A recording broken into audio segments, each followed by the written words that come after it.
de M. Fepti, âgé de 68 ans, aux antécédents de coronaropathie sous-basale aspégique lazilis. En fait, l'histoire de sa maladie remonte au mois de février 2013, où on a découvert une maladie de Hodgkin chez ce patient de type scléro-nodulaire, avec une atteinte ganglionnaire cervicale, axillaire, une splénomégalie et des adénopathies abdominales. Alors en fait, le scanner pré-thérapeutique en mars 2013, je vous invite à voir le scanner, montre, au niveau du thorax, il n'a pas montré d'adénopathie médiastinale de taille significative ou de lésion parenchymatose suspecte. Et sur le plan abdominal, donc il a montré la splénomégalie et les adénopathies abdominales. Alors on fait une chimiothérapie à base de adrioblastine, gliomycine, bamblastine a été débutée en avril 2013. Et à noter qu'un bilan cardiaque pré-thérapeutique, donc vu les antécédents de coronarien, a été fait. Le CG donc, a montré une alpha. Le TP, il y avait une insuffisance aortique grade 2, une insuffisance mitrale grade 1, et la fonction VG a été conservée. Alors en fait, donc là on voit le scanner, comme je vous ai dit sur le plan basique, il n'y a pas grand chose à montrer, mais c'est juste pour comparer après les scanners ultérieurs. Après, vous trouvez les coupes abdominales. Ce qui nous intéresse maintenant, c'est il y avait quand même une atteinte effectivement. Mais effectivement, la rate, ça m'a encore que faut faire attention à l'injection rapide, on peut avoir des images comme ça de la rate. Il faut faire un deuxième passage, hein, parce que toujours, la rate, comme vous le savez, c'est un organe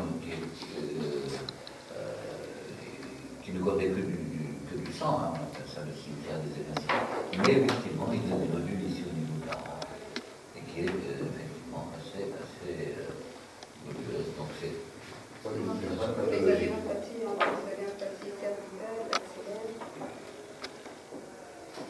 Oui, effectivement, il y a des adénopathies axillaires, on peut voir ça. Effectivement, le parenchyme pulmonaire, il n'est pas apparemment, donc là, sur le plan effectivement, parce que dans ce genre de pathologie, on trouve toujours un syndrome interstitiel. Mais bon, dans ce cas-là, il n'y en a pas. Maintenant, au niveau des... Donc ça, c'est le mois de mars, avant la chimiothérapie. Il y avait des adénopathies quand même qui sont avec un pas presque 2 cm. Est-ce qu'il faut en tenir compte à 2 cm? Elles sont plutôt latéraux-trachéales droites. Et bon, il y en a ici en maxillaire, il y en a en abdominal, il y en a un peu de coup pour voir les adénopathies cellulaires, mais en fait, on ne les voit pas ici. Mais là, il y en a un qui est pathologique. Et le critère de traitement, c'était sur quoi? Le critère de traitement. Diagnostic. Le diagnostic, c'était sur l'anaphase, je pense, d'une adénopathie cervicale. Bon, mais là, donc, c'était pas notre malade, c'était un malade hémato. Ah, ouais. Donc, il était là pour une anémie. L'oreille gauche n'est pas dilatée. Je trouve justement, parce que sur le plan cardiaque, il ne parle pas de... L'oreille gauche. La syndrome interstitiel, puis il n'y a pas de syndrome interstitiel, justement. Mais l'oreillette, oui, elle est dilatée, probablement. Ouais. Mais maintenant, on n'a qu'une seule coupe pour l'oreillette. Parce que c'est juste... L'oreillette de la tête pulmonaire. L'oreillette de la tête pulmonaire. Le problème, c'est qu'il a acheté alors, il faut bien voir la veine, parce qu'il faut faire un deuxième passage. On fait toujours un deuxième passage parce qu'il y a peut-être un embole même au niveau du ventricule droit. Au niveau de l'échographie cardiaque, il dit que les cavités thoraciques ou les caves intérieures ne sont pas dilatées. Le même jour? Et voilà, à peu près quelques jours après, il a fait mal, c'est depuis début avril. Il y avait donc un bilan cardiaque de fait, et on va commencer quand même une chimiothérapie classique chez un patient coronarien.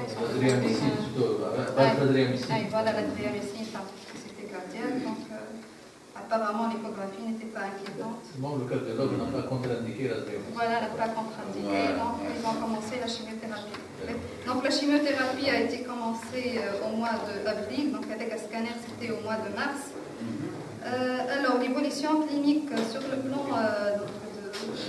de la maladie de Hodgkin, il y avait une évolution favorable avec une pente des adénopathies, cliniquement, une amélioration de l'état général. Par ailleurs, donc à 3 mois de chimiothérapie, apparition d'une dyspnée d'effort et d'une toux sèche. Donc une radiographie de thorax a été faite.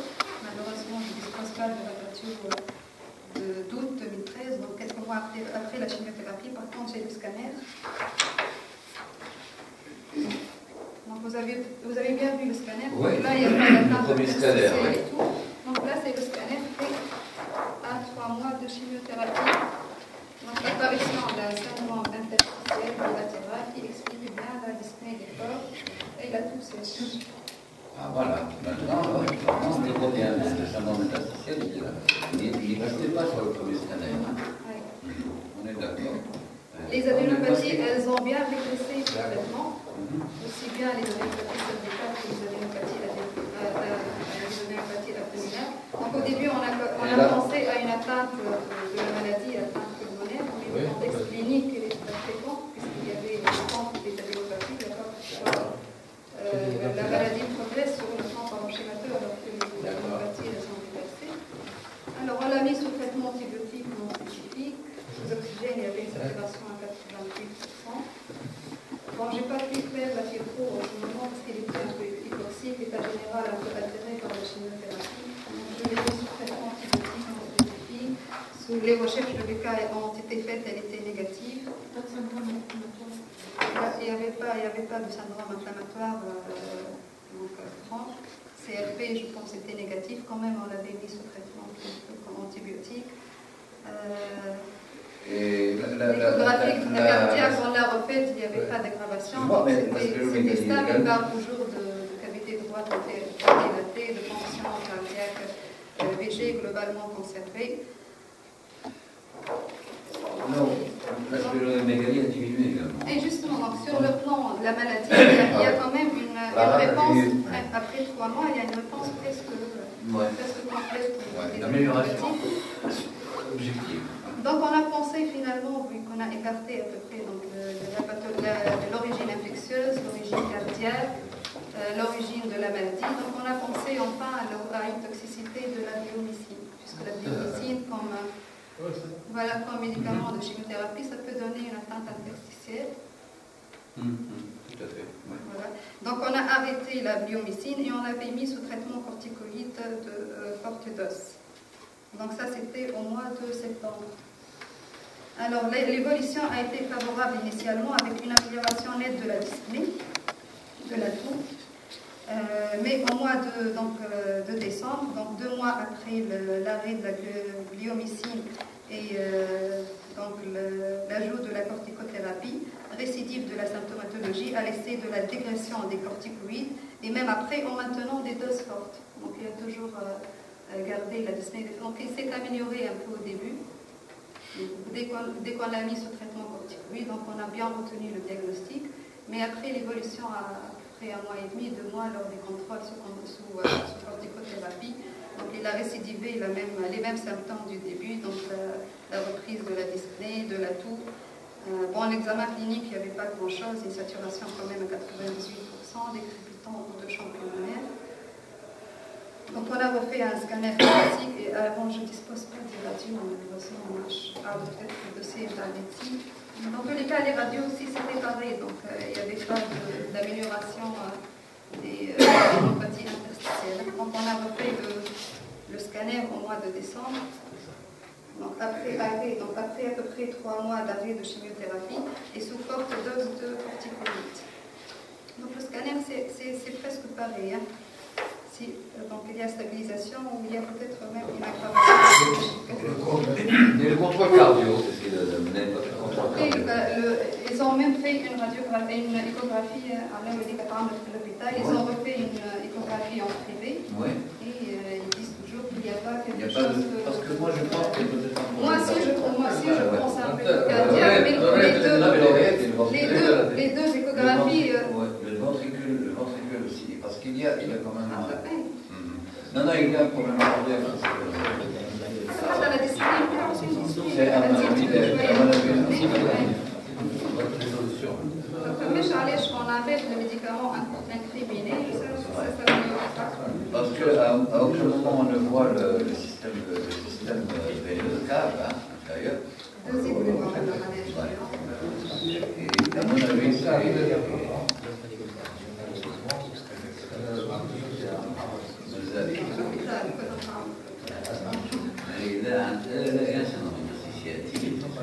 Mais sans rétraction. Oui, il y a une rétraction. C'est le bonhomme qui a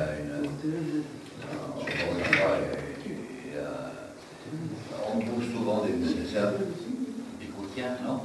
C'est pas un picoutien. C'est pas un picoutien parce qu'il a une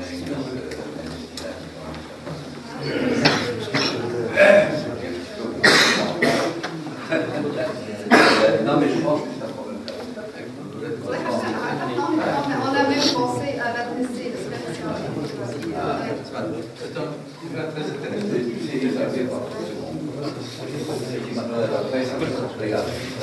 Le type de syndrome intestinal. L'insuffisance cardiaque, on peut l'avoir, on peut la deviner. Il n'y a pas de rétraction pour la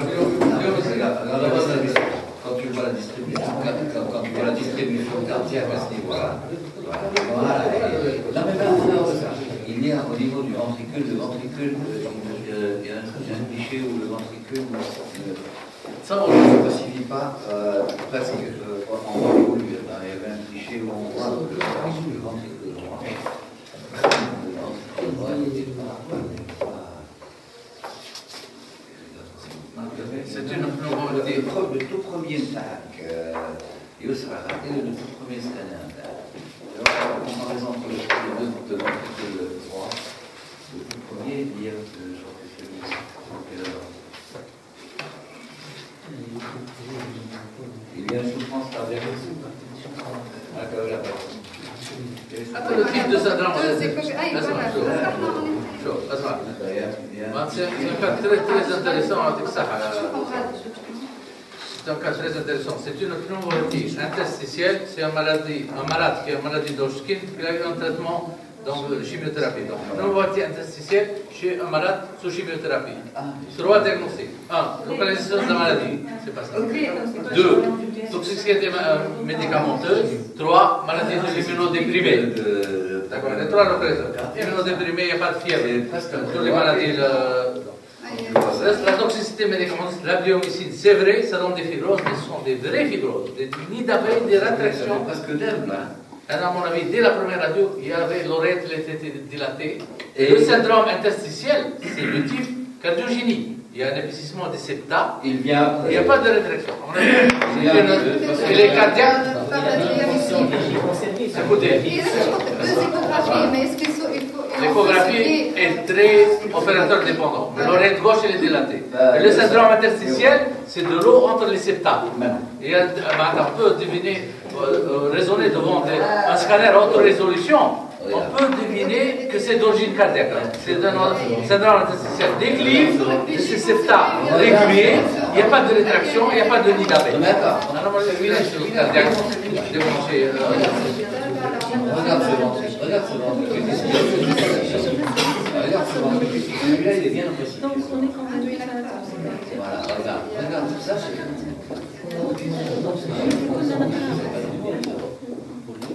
Regarde l'oreillette de ventricule.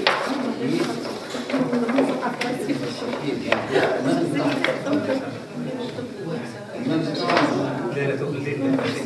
Regarde. Toujours.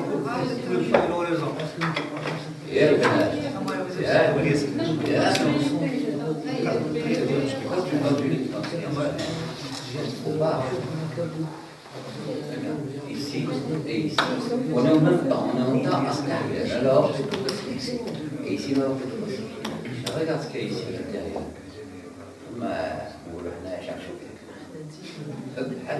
Regarde ce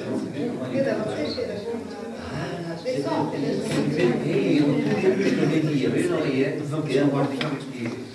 Donc c'était une pathologie. Même dans les 2 échographies et 2 opérateurs différents, les 2 la même chose.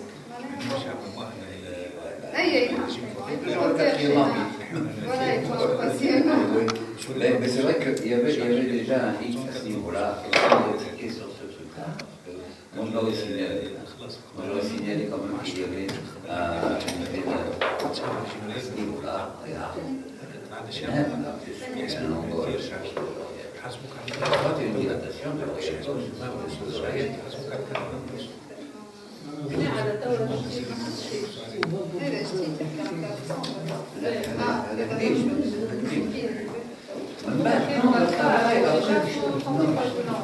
après, voilà, il a été. Il était sous 500 après. Parce qu'il a récupéré après. Il m'a dilaté, mais homogène. Mais il y avait quand même. Le syndrome interstitiel, les épices sont réglés des séquelles. Regarde, Tu le mets sur diurétique.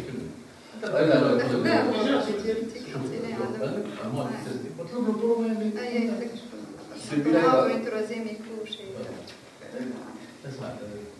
je crois qu'il faut lui faire une consultation.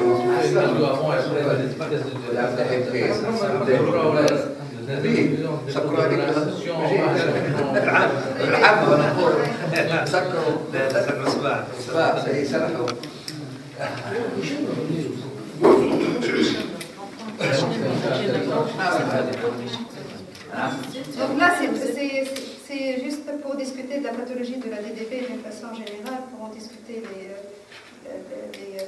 les thérapeutiques. Donc là, en fait, j'ai une famille de Manouche, c'est les deux frères qui ont une DDB kystique très importante avec un début d'insuffisance respiratoire. Ils ne sont pas encore en cours d'oxygénothérapie à domicile, mais quand même, ils sont en train de s'aggraver. Pour l'instant, c'est les traitements antibiotiques. Déjà, ils sont colonisés par Pseudomonas, par Bacillobacter. Ils ont pris pas mal de fois un traitement par Tienam, par Fortin. Donc, je les ai mis quand même sous sérectide, sous Symbicort. Bon, vu qu'il y avait quand même une composante de bronchospasme associée. Je voulais discuter ce qu'on pourrait faire de plus chez ces malades. Quel âge? Justement, ils sont jeunes, ouais, 50, 50, ouais, 53, voilà, 54 ans, ils sont très gênés. Voilà. Déjà, les hospitalisations, elles sont de plus en plus rapprochées. C'est des DDB kystiques avec des surinfections rapprochées. Est-ce qu'il faut pratique sous macrolide, dernièrement, il y a 3 ou 4 mois, ce macrolide au long cours, pratique les éclairs incomprimés par jour à moitié dose. Je le protocole Quelle est la distribution? Oui, voilà. La distribution des DDB. C'est symétrique ou bilatéral. Déjà, chez le rattaché chirurgien, il n'y a pas d'indication chirurgicale vu le contenu des lésions ou bilatéralité des lésions. Vraiment, les deux, c'est la même pathologie. Deux frères. La macrolide, pour leur effet immunomodulateur, donné donc début de semaine, début du mois. Il y en a qui est moins cher. 3 jours tous les débuts. D'accord? Tous les débuts du mois. D'accord? Ça couvre juste la qualité. C'est comme un effet immunomodulateur. L'immunité, c'est pas. D'autre part, à mon avis, on est presque, c'est la première génération de pneumologues dans le sud. Il faut être très attentif. Quand on a une famille de DDB, il ne faut pas arrêter là. Il faut essayer de faire un arbre généalogique. C'est bien d'essayer, est-ce qu'ils ont des taux pour faire un arbre généalogique complet. Et petit à petit, essayer de faire une enquête de maladies qui donnent des DDB. La mycoviscidose, on peut avoir des mycoviscidoses de l'adulte. Il y a une famille azarate qui a ça. Même petit à petit, il faut descendre, avoir des tests immunologiques confirmés pour avoir un petit référent. On peut en discuter, on peut en suivre, mais juste, il ne faut pas les laisser comme ça, d'accord? Bon, au point de vue thérapeutique, les DDB du jeune, donc je les éduque au point de vue kiné, je leur apporte. On a déjà non, c'est parce que les kinés ont vu tout ça, ils sont des kinés généralistes, la pneumologie, ils sont bien les apprendre comment les gracier. La dégradation, donc, des vaccinothérapies, l'alimentation. Les DDB, ce sont des gens qui crachent un quart de litre, c'est des protéines. Donc l'alimentation, les protéines qui coûtent moins cher, les œufs. Je conseille de manger des œufs, au moins 2 œufs par jour. Parce que c'est vraiment, à long terme, ils s'amaigrissent, et les pertes de protéines s'entraînent une infection. La réhydratation, je les éduque, le cabinet, comment tousser en fin d'expression, parce que les kinés, ils s'en foutent. Les kinés, ils font, par exemple, la myopathie, les neurologies, ça a des résultats. Et, à mon avis, des familles. On a des familles à Zarat, il y a une famille de mycoviscidose. On a madame pédiatre. Elle a repéré une famille qui a une mycoviscidose. Avant, on disait qu'il n'y avait pas de mycoviscidose. Moi, j'ai une famille j'ai une famille qui est Bendine. Toute la famille sont décédées de DDB. En avis, il faut avoir des références, et c'est petit à petit, sûrement, on peut discuter de tous les types de DDB familiales et les tuyauter, avoir même des diagnostics d'ADN, on peut le faire.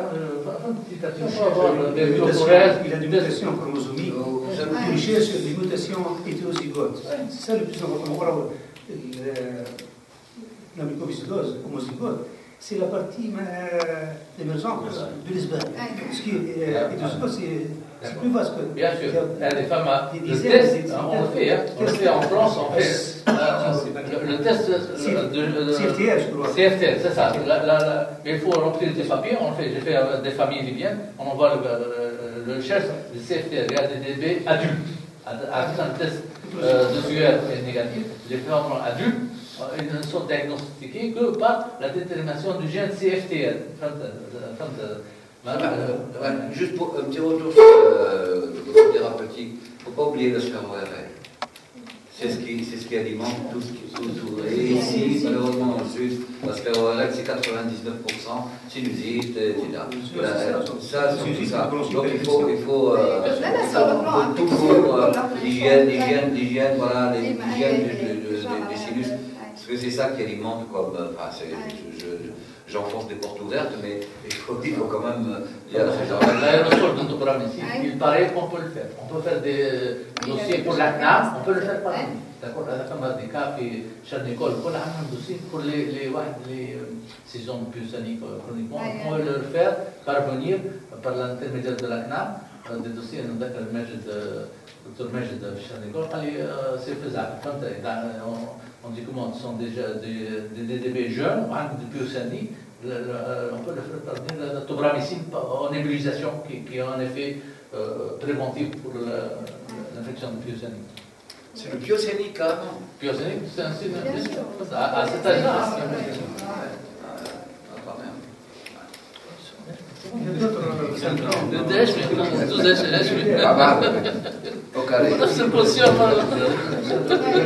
Dans l'os, il y a des formes musculaires et des formes musculaires.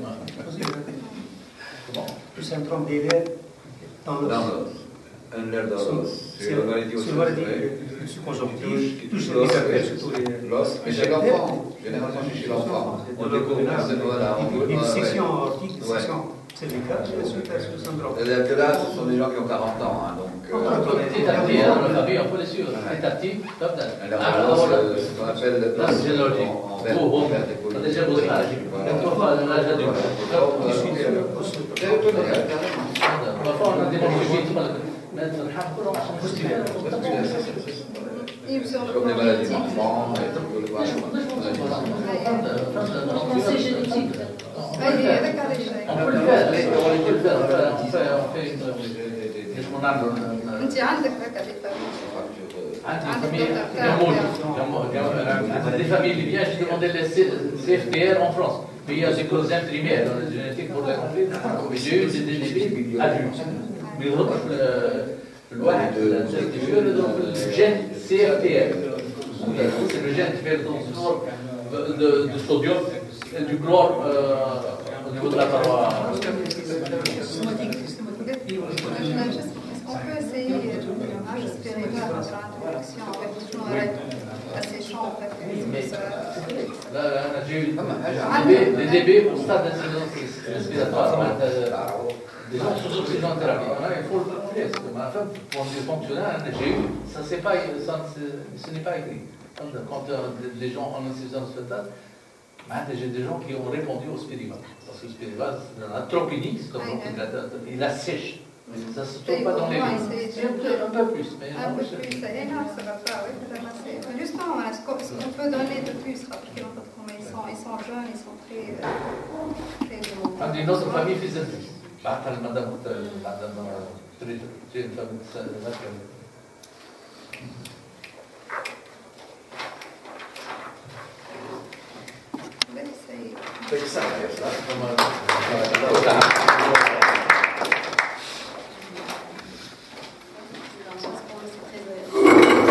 Donc, je me suis limitée aux troubles qu'on voit le plus fréquemment, en première ligne ou chez certaines spécialités, donc c'est l'anxiété, attaque de panique et troubles panique. Donc, les autres troubles d'anxiété, je vais juste les citer. Alors, donc, il faut savoir que l'anxiété, c'est un sentiment pénible d'attente, et ce qui est caractéristique, c'est une peur sans objet. C'est un symptôme fréquent en médecine générale. Donc, on peut la retrouver presque dans toutes les pathologies psychiatriques et dans certaines affections organiques. Commençons tout d'abord par comprendre qu'est-ce que c'est l'anxiété. Donc, l'anxiété, elle est liée à une émotion de base qui est la peur. Et cette peur, elle est liée à la survie de l'espèce.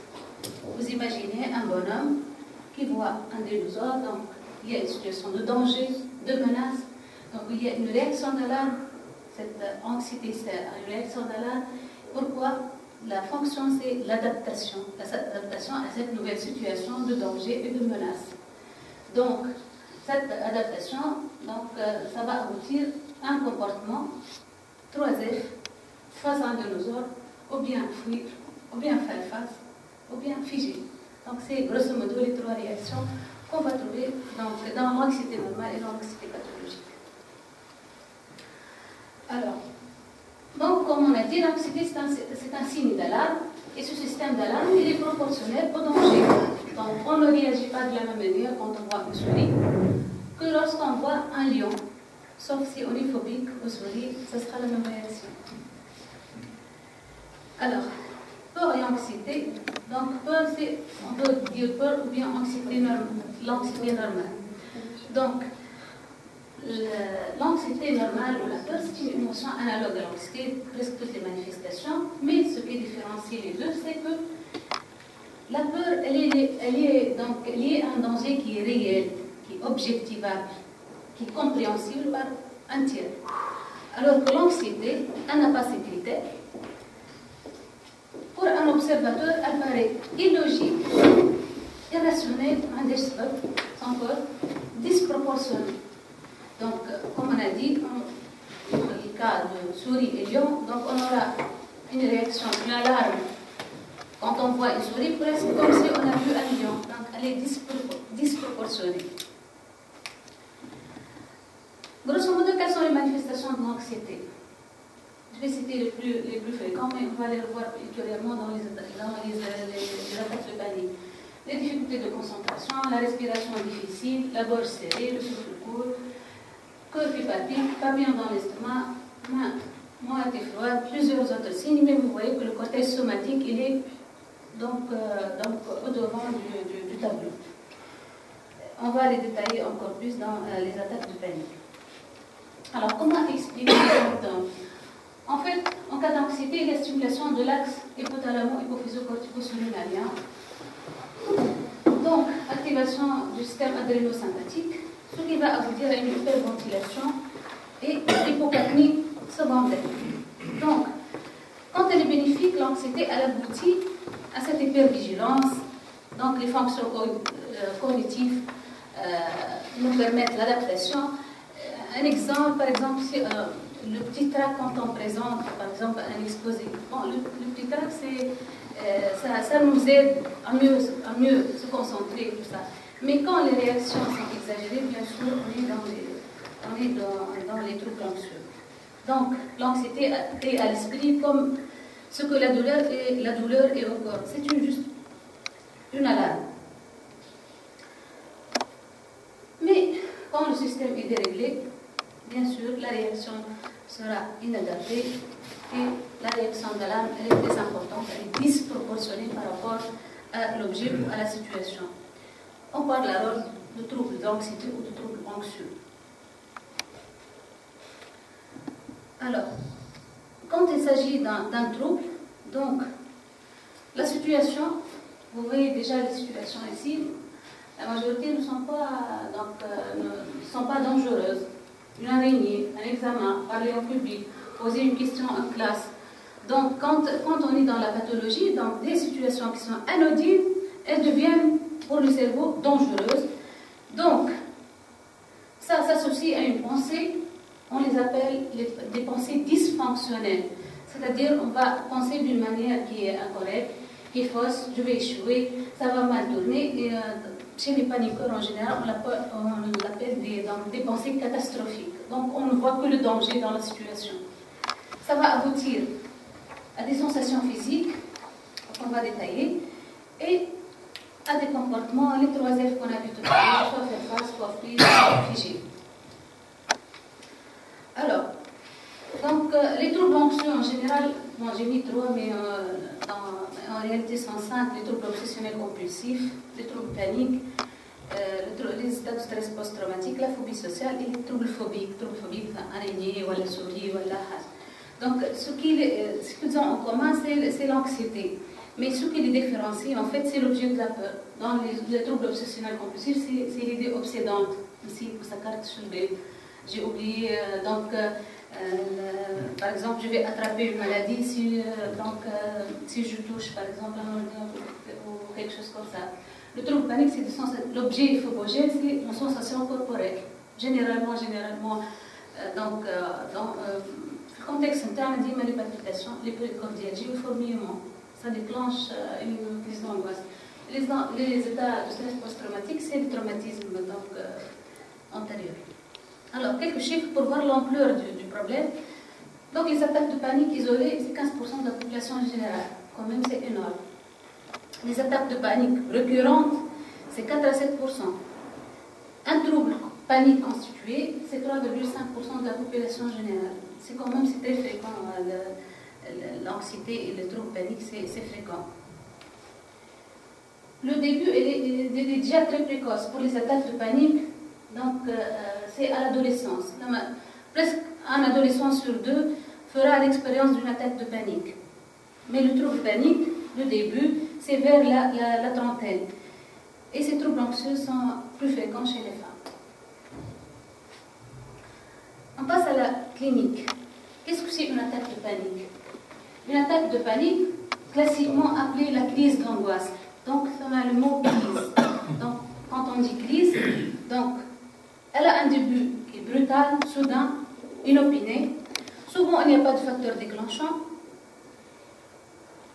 Elle est maximale en quelques minutes. En fait, la crise, elle évolue en courbe. Donc, il y a la phase ascendante, la crise d'angoisse en général. Il y a la phase ascendante, phase de plateau et la phase descendante. Mais en général, les anxieux, ils essaient d'éviter ou bien de raccourcir la crise le plus tôt possible, soit par un évitement, soit la prise d'un traitement, soit la consultation très rapide. Elle est brûlante, elle est symptomatiquement riche, elle est résolutive. Donc, quel que soit si on a pris un traitement ou on n'a pas pris un traitement, il y a cette évolution, cette courbe, donc phase ascendante, plateau et la phase descendante. Et généralement, c'est une urgence médico-psychologique, on va voir pourquoi. Grosso modo, une attaque de panique, c'est 3 composantes. Il y a les manifestations psychologiques, les manifestations somatiques et les manifestations comportementales. On va les détailler une à une. Donc, les manifestations psychologiques, c'est surtout cette angoisse envahissante, c'est l'attente d'un danger imminent, quelle que soit la situation. Donc, c'est une peur intense, une sensation de menace, qu'on est en danger. Sensation de mort imminente, c'est très fréquent dans notre contexte culturel. Donc le malade vous dit نحس روحي صايب جنون توا فما شكون يقول لك شهدت. C'est cette sensation de mort imminente, ça témoigne de cette composante psychologique et la grande angoisse. Souvent, il y a une peur de perte de contrôle, ou bien de la raison. En général, les malades, ce que nous disent les malades. Il y a souvent une hypersensibilité au bruit et aux sources de la lumière. Il y a d'autres symptômes qui sont caractéristiques, mais qui sont inconstants. C'est l'impression de transformation du corps, c'est ce qu'on appelle la dépersonnalisation, ou l'impression d'irréalité des choses, comme si les choses ne sont pas réelles, qu'elles nous deviennent l'environnement habituel, c'est le sentiment de déréalisation. Bon, on le voit dans d'autres pathologies, mais c'est très fréquent dans le trouble anxieux. Concernant les manifestations comportementales, vous vous rappelez du bonhomme qui a vu un dinosaure, donc c'est presque la réaction fuir, faire face. Faire face, c'est la réaction adaptée dans ces situations, mais il y a fuir et figer. Donc c'est grosso modo cela. L'agitation psychomotrice, donc ça va des mouvements stéréotypés des mains et des doigts. Donc le malade déjà, c'est les mouvements stéréotypés des mains et des jambes qu'on voit chez les anxieux dès qu'ils s'installent sur leur siège. L'impossibilité de tenir en place, fuir, parfois c'est une agitation désordonnée. D'ailleurs, les attaques de panique, les crises d'angoisse sont parmi les étiologies des états d'agitation. Et au maximum, quand on est très très anxieux, il y a un risque de rictus anxieux, et dans ce cas, un risque d'hétéroagressivité et de tentative de suicide quand le malade il est déprimé en plus. La réaction inverse, c'est l'inhibition anxieuse. C'est le figé qu'on a vu dans les premières diapositives. Pour les manifestations somatiques, toutes sortes de manifestations somatiques.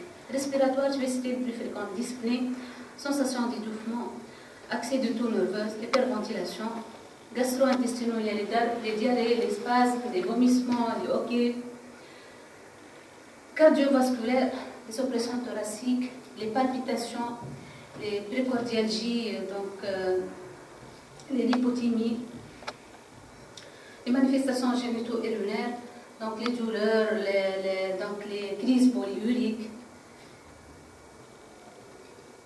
et les manifestations neuromusculaires et sensorielles, les secousses musculaires, les crampes, tremblements, les céphalées, les parasthésies, toutes sortes de symptômes, les prurites, les vertiges.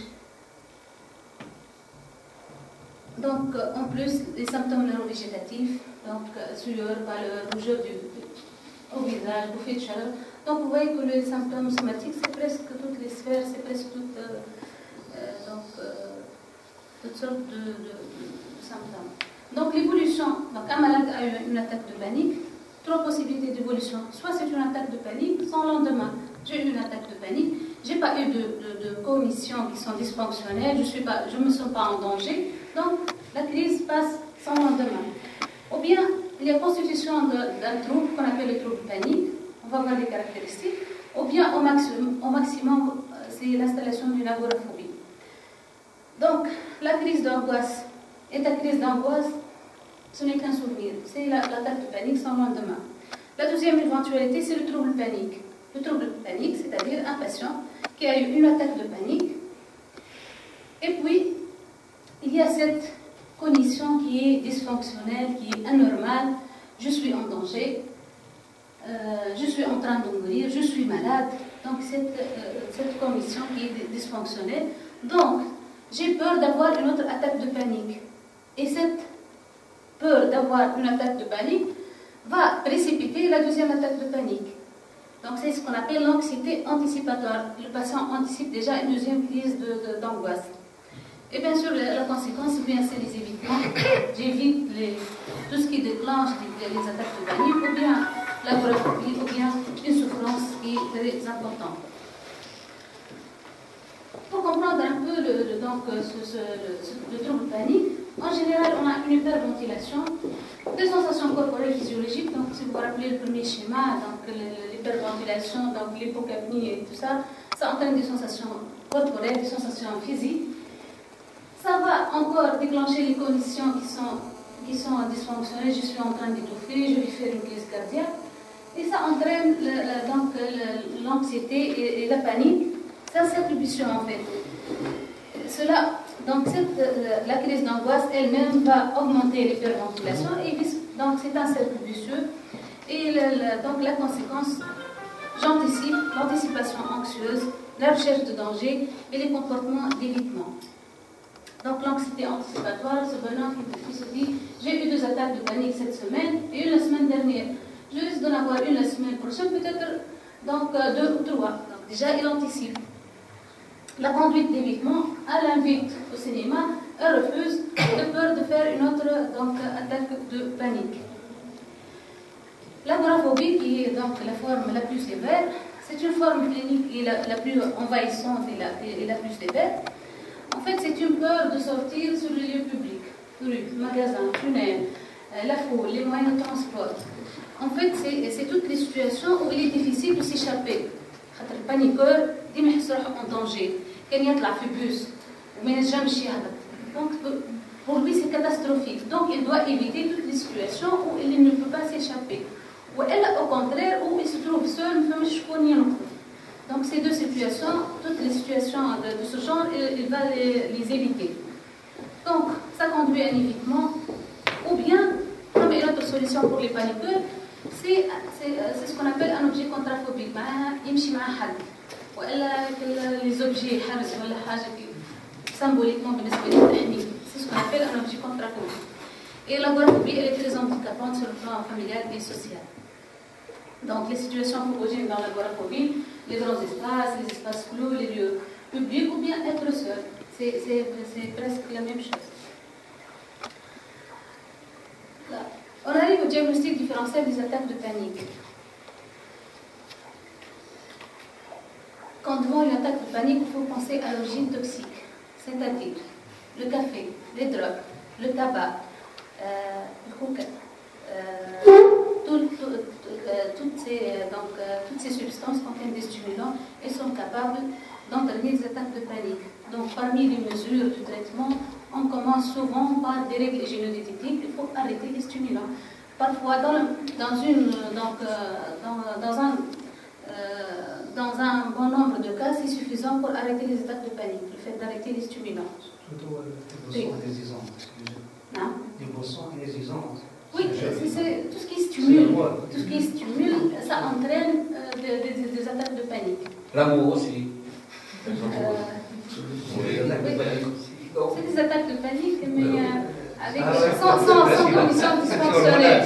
Avec bien vécu. Oui, mais il faut le faire.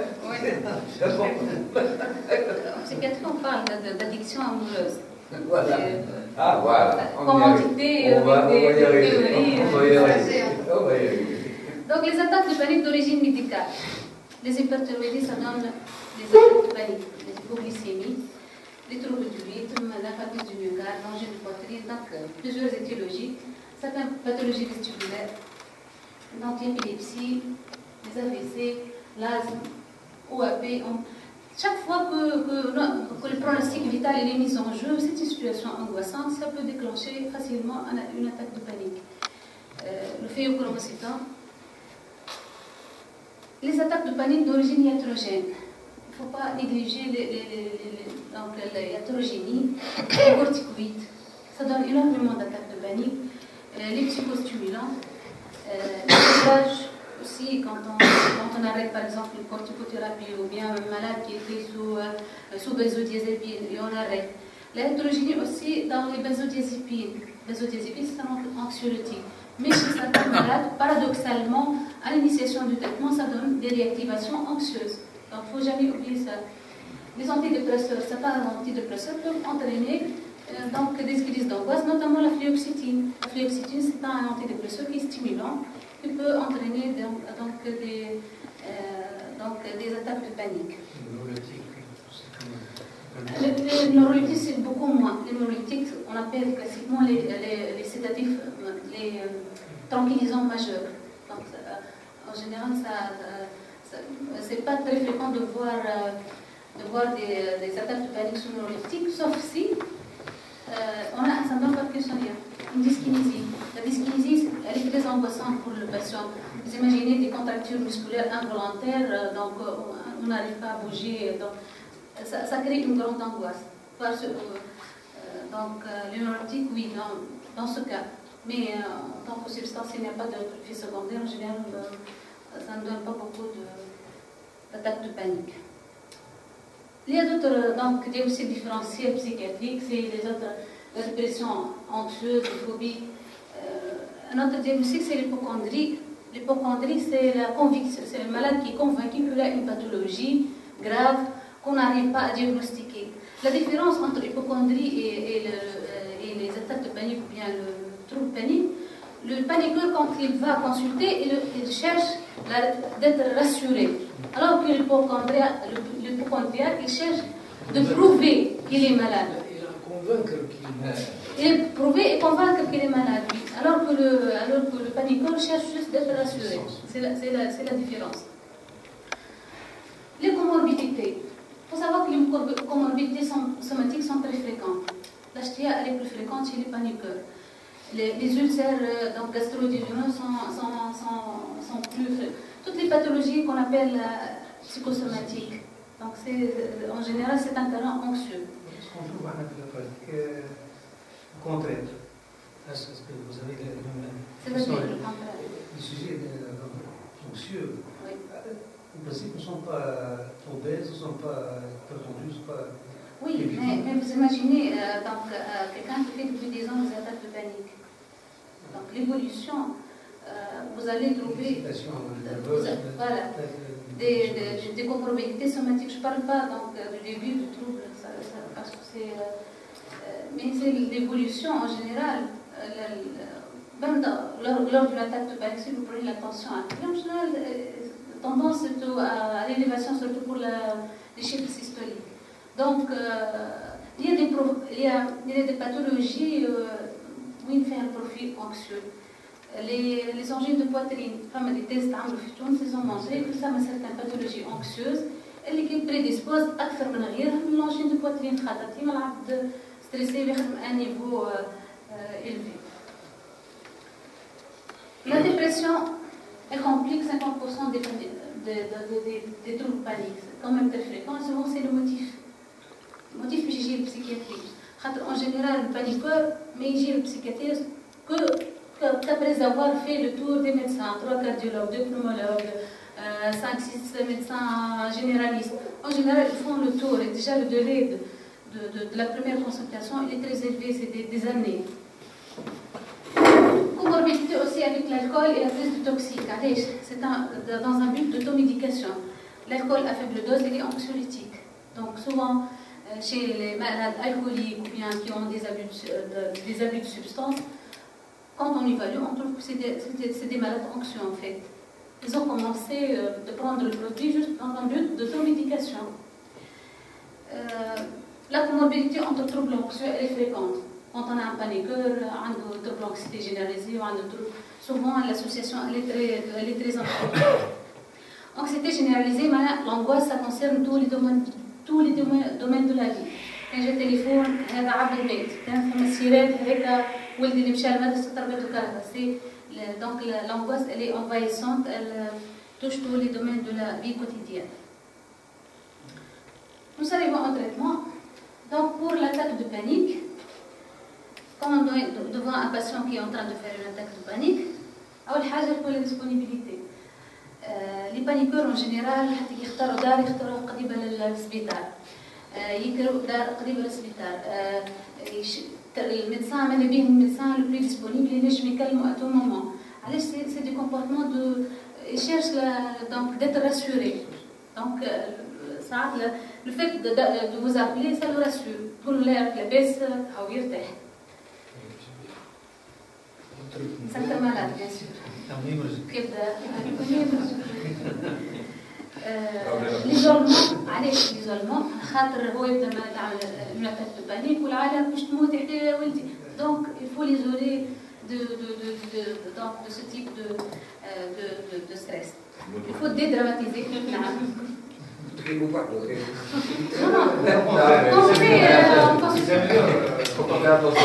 Oui, donc ça augmente على خاطر رياكسيون يشوف العباد خايفه هو خايف بس يشوف العباد خايفه صايي يتاكد اليوم باش يموت دونك ça multiplie ça amplifie l'angoisse.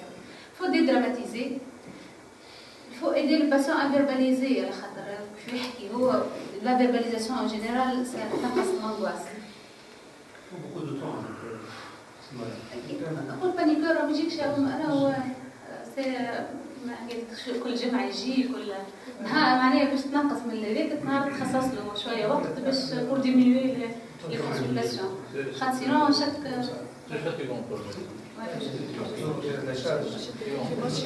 Sì, liberale, confortabile, accessibile a tutto il mondo. Ci vogliamo لازم الواحد يخصص نهار اون سيونس بور اكسبليكي يكومبرين تري بيان لي بانيكور علاش لي بانيكور اون جينيرال ما يلوش ويسالوا ويشوفوا سوغ انترنت فما لا كوندويت سما فيريفيكاسيون يفيريفي اش تعمل لونجيك يبدا حافظ لي سيمبتوم faut lui expliquer le schéma il comprend très bien les malades حتى يبدا ماهوش قاري برشا pour lui explique راهو انت بدنا وقت انت تحس تجيك الفكره هذيك ça déclenche donc on lui explique راهي ثم l'adrénaline ça donne des effets كل شيء les malades ils comprennent quand on essaie de faire l'effort ils comprennent facilement قارن له السوري باليوم il va comprendre il faut rassurer le patient. Un examen clinique, éventuellement des examens complémentaires. C'est souvent nécessaire chez un paniqueur. Chez les mesures de contrôle respiratoire. C'est la respiration abdominale. La respiration abdominale. Voilà, respiration par le ventre. C'est une inspiration et c'est le ventre, mais je peux vous faire.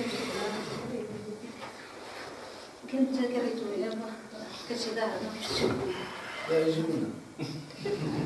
toute façon, le principe c'est une inspiration. On essaie que de la faire avec le ventre. C'est le ventre qui se soulève.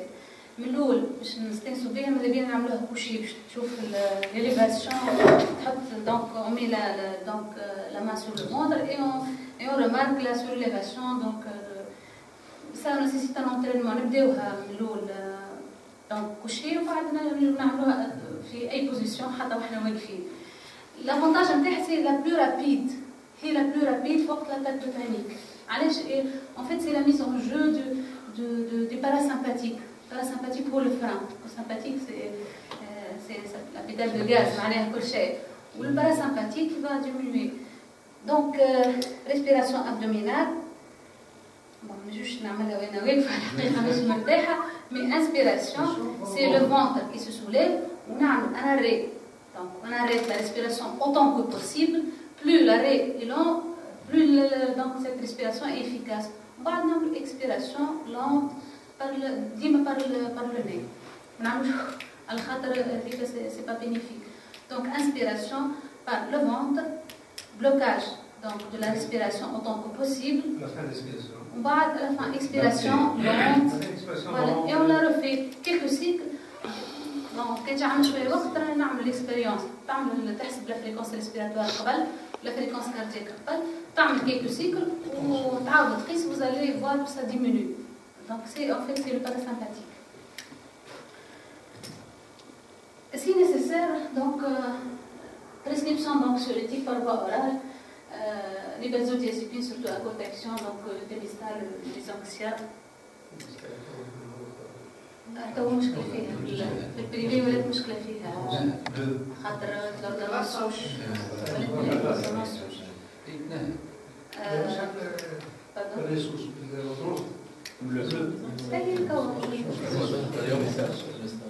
معناها ولات كيما الباركيزون كيما الفاليوم كيما الريفوديزون.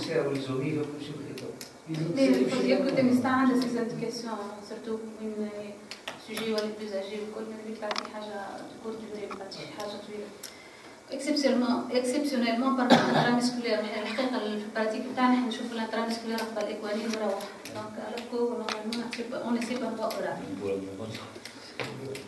Alors, juste ça dépend de l'indication. Pour l'attaque de panique. durée d'action. C'est-à-dire ديلي durée pour une attaque de panique isolée ou récurrente. Là, le schéma est très différent. Quand c'est une attaque de panique isolée, juste gérer cette attaque de panique au cas. Mais si c'est répété, donc ça entre dans le cadre d'un trouble. Un traitement de fond, des antidépresseurs, c'est pas la même conduite. Juste, j'ai voulu rappeler les contre-indications des benzodiazépines. La prescription fréquente, l'insuffisance respiratoire avancée, les apnées du sommeil et la myasthénie. Il faut faire attention chez les sujets âgés. En cas de dépendance d'alcool ou aux drogues pharmacinergie, donc les deux sections, les deux produits. En cas de syndrome organique cérébraux, grossesse et lactation et insuffisance hépatique au rénal, donc il faut diminuer les doses dans ces cas. Donc, on a vu donc, pour l'attaque de panique, on va voir le traitement d'un trouble panique. Si le patient présente des attaques de panique, avec cette anxiété anticipatoire, avec ses conduites d'évitement, qu'est-ce qu'il faut faire? Donc, il faut traiter bien sûr l'attaque de panique, s'il vient avec une attaque de panique, il faut gérer l'attaque de panique, les anxieux un demi-comprimé sous la langue, sous la langue. Les règles génodiététiques, les toxiques, donc les psychostimulants, la caféine, donc le thé, donc coke éventuellement. Les antidépresseurs. Donc c'est le traitement, en fait c'est le traitement de fond du trouble panique. C'est les antidépresseurs. De première intention, les inhibiteurs de la recapture de la sérotonine. Le Prozac, bon, le Prozac n'est pas de première intention pour les troubles paniques, c'est un antidépresseur qui est stimulant. Donc, je mets des crises d'angoisse du patient. On a des Deroxate, la paroxétine, le Séroplex. Et parmi ces antidépresseurs,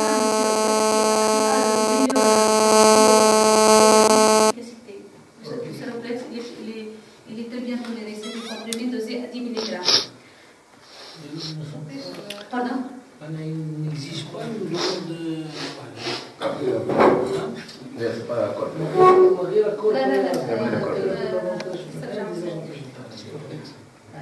D'autres antidépresseurs qui sont les inhibiteurs de la recapture de la sérotonine et de la noradrénaline ou l'Effexor. C'est un antidépresseur anxiolytique, action anxiolytique.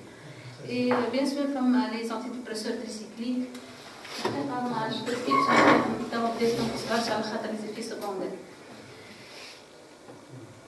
les doses généralement sont plus élevées que dans la dépression. En général, la dépression, c'est en général un comprimé, donc DSRS, quelle que soit la molécule. Pour les troubles paniques et les autres troubles, c'est 2 à 3 comprimés. Donc, en général, pour les troubles anxieux, les doses sont plus élevées. Le délai d'action est de 2 à 3 semaines et la durée, j'insiste beaucoup sur la durée, elle est de 8 à 12 mois pour un trouble anxieux, pour un trouble panique, pour un TOC. La durée du traitement elle est plus longue que dans la dépression. Je vois beaucoup de prescriptions de Deroxate de 3 mois. Ça n'a pas de sens, ni dans la dépression, ni dans les troubles anxieux. Pardon? Là, je vois des malades avec Deroxate 3 mois, c'est tout. Ça, donc, c'est vrai, il va s'améliorer le malade, mais il va rechuter. Donc, comme dans une durée. Les doses. Pour le trouble panique, il faut toujours commencer moitié dose. Mouch comme la dépression. Une dépression, je n'ai un comprimé de Deroxate normal. Un comprimé de Zoloft. Pour les troubles paniques, il faut commencer moitié dose. علاش خاطر نجمنا كان نعطيوه ثم ريسك دو رياكتيفاسيون انكسيوتيك كان نعطيوه لا بلان دوز دونك ديما il faut commencer moitié dose en général pendant 2 semaines. Par exemple, je نعطيوه Zoloft نعطيوه un demi comprimé de Zoloft ولا un demi comprimé de Deroxate ديما نبداو هذيك moitié dose. هذاك pour le délai d'action. علاش حطيت le délai d'action على خاطر انت تعرف مريضك عنده 2 à 3 semaines باش يتحسن. On ne peut pas le laisser comme ça. Donc, on associe les benzodiazépiques. Justement, les benzodiazépiques, Donc la durée du traitement elle doit être courte à traitement de dépendance. Donc on explique au malade que parce qu'il faut expliquer au patient que le délai d'action est de 2 à 3 semaines, sinon au bout d'une semaine il va arrêter. Donc d'emblée on lui explique que l'antidépresseur va يعطي الفول كان بعد 2 à 3 semaines باش ما تبقاش متقلق الفتره هذه. On va couvrir par une benzodiazépine صحيح فيها ريسك دو ديبوندونس مي راه بعد 3 شهور. علاش خاطر نجم نمشي للفارماسيون نقول له راه نشدو دروب وما ناخذوش وما يقراو حتى لي بريجوجي زاد تاع الباراميديكو تاع لي انفيرميي وفي البلايص الكل دي بريجوجي اللي هو وي faut expliquer là. Il faut le voir le malade 2 semaines après le début pour évoluer. Dans combien? 2 semaines. 2 semaines. 14 jours. Ça dépend de la sévérité du trouble. أنا حقيقة اللي كان يبدأ ماهوش تري سيفير جو دون ان موا. علاش؟ خاطر لاكسيون ما تبداش قبل 2 3 سemaines. دونك سا ريغان انا 2 سemaines اللهم اذا كان اللي تري جيني وشاشه تراسيوري وهذيك حاجه اخرى معناها بور لا بسيكوثيرابي. هو كلام حتى كل يوم يرجع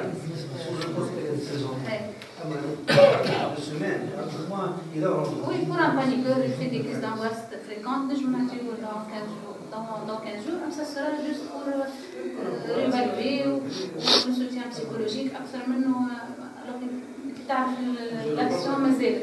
2 mois. 14 jours, 2 mois, puis c'est pas le même chemin qu'on suit, bien sûr, c'est pas le schéma. Mais لازم نشوف وجود أمراض لكن التريتمون عندهم efficacité sinon لازم un mois tu augmentes la dose. Donc rendez-vous un mois et demi لابد منه. 2 mois c'est trop. Je تخلي 2 mois où il ne s'améliore pas c'est trop. أنا حسب رأيي. Donc il n'y a pas que la chimiothérapie, il y a la psychothérapie. Notamment un type de psychothérapie qui marche très bien dans le trouble panique, c'est les thérapies cognitives et comportementales.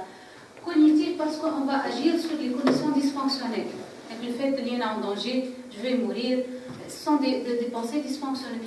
On va montrer aux patients que ce sont des idées erronées, que ce sont des idées fausses.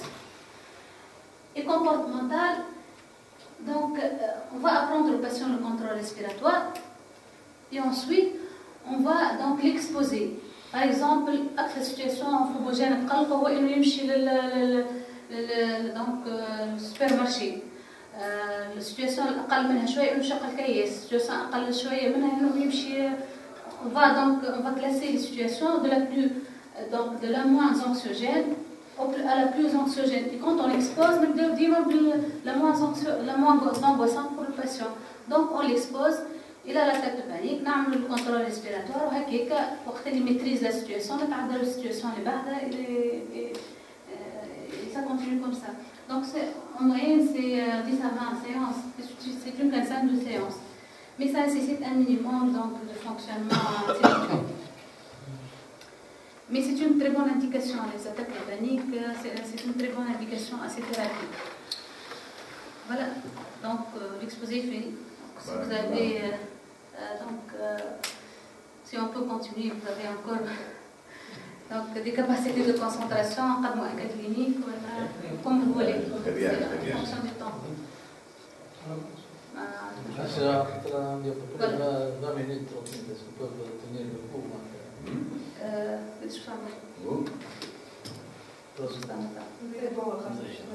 Ah, d'accord. Comme vous voulez. Un cas clinique, si vous voulez qu'on Donc, Ahmed elle est mariée, mère de 2 enfants. Elle travaille comme secrétaire dans une entreprise. Dans ses antécédents, une mère diabétique et un père décédé suite à un fracture du myocarde. Donc, elle vous consulte actuellement car elle se sent étouffée, sa gorge nouée, elle a des palpitations, le cœur qui bat. Elle a senti que ses jambes ne la portaient plus, des fourmillements au niveau des extrémités. Une impression que le monde était bizarre, des crampes à l'estomac, une impression de perdre le contrôle, une très grande peur de perdre connaissance. Donc la crise est survenue au supermarché, on a pensé à une hypoglycémie, on lui a donné un morceau de sucre. Donc les crises surviennent quand elle est seule, dans certaines situations, voiture, magasin, guichet de banque, bus, quand il y a beaucoup de monde, file d'attente, embouteillage. L'élément qui déclenche les crises sont les mots maladies, infarctus, mort. Les crises durent donc 5 minutes à 1 heure. Elle a besoin d'être accompagnée pour sortir. Ses déplacements sont aussi limités, donc 1 km par voiture, 200 mètres à pied. Elle emporte toujours dans son sac un papier, son portable et une bouteille d'eau. Elle évite de penser à la crise. Donc si on fait une analyse sémiologique de ces éléments, en se référant aux attaques de panique et le côté dans les manifestations psychologiques, les manifestations comportementales, les manifestations somatiques. Donc chez cette patiente, de toute façon, le devant du tableau, c'est des manifestations somatiques. Des manifestations physiques, fourmillements, palpitations et tout ça. Mais elle a aussi des symptômes, donc les manifestations psychologiques de l'angoisse.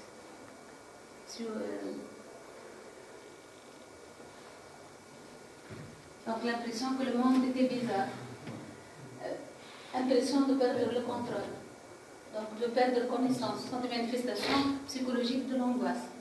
Alors aussi le comportement, donc c'est l'évitement.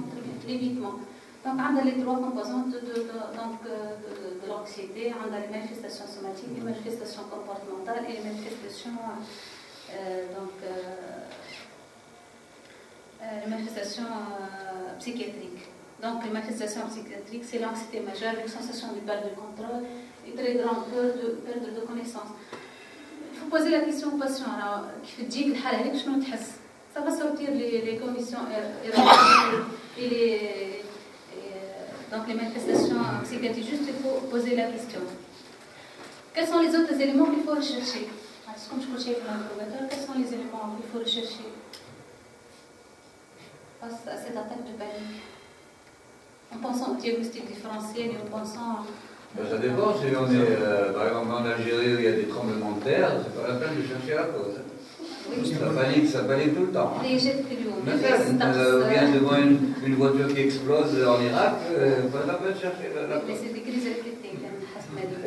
Je vous assure que ça panique dur là-bas. Moi j'en connais un gros parce que je suis là-bas. Un facteur de stress persistant. Ben oui, ça vous parlait de cas isolés. C'est parfois des populations entières qui sont en panique. Voilà. Donc c'est pour ça que bon. C'est le facteur de stress et aucun médecin ne peut faire ça. C'est-à-dire c'est pas la médecine qui pourra essayer de. Des cas extrêmes, les cas de tous les jours, كل يوم. Donc on a une attaque de panique, نلوجوا لي حاجات الاخرين اللي توكسيك، دخلت شي قهوه تشرب، دخلت شي ولا les autres c'est les bons معناها احنا ما نعرفوش كل شيء. خاطر البريد باش يجيك يقول لك راهو عطين قلبي وراه شنو ما عرفش. Il faut penser aux autres manifestations psychologiques, نسالوه عليها qu'est-ce que tu sens, cette sensation de mort imminente, elle est présente chez nos patients. ديما يقول لك راني حسيت روحي باش نموت توا ولا راني حسيت روحي باش نهبل ولا باش ندوخ ولا لابد فما حاجه كاتاستروفيك باش تصير. faut poser la question. Pour donc les autres éléments qu'il faut rechercher, les causes toxiques. ما احنا خمو donc l'attaque de panique شنو l'origine نتاعها شنو؟ بالكش تاخذ جوست تاخذ في القهوه تاخذ 4 5 كافي donc la gestion donc sera facile. Les antécédents, une pathologie hyperthyroïdie, des symptômes d'hypoglycémie, un facteur déclenchant, c'est une situation qui est stressante. Les médicaments, est-ce qu'elle prend des médicaments? Depuis quand ça évolue? Est-ce que c'est attaque de panique récente ou elle a عندها سنوات? C'est un trouble panique. Plus les conduites d'évitement. Donc, il faut préciser tout ça. Donc, la durée d'évolution, la fréquence des crises. En plus, la fréquence des crises, la conduite thérapeutique dépendra de laquelle. مش كل واحد يجي كريز مرة في الشهر، كل واحد fait 2 à 3 crises par jour. 2 à 3 crises par jour, c'est une indication d'antidépresseur. Donc, les traits de personnalité كان هي ملول anxieuse ولا تخوف نقولوا احنا بلاجتنا موسوس، هذوك عائلة موسوسة.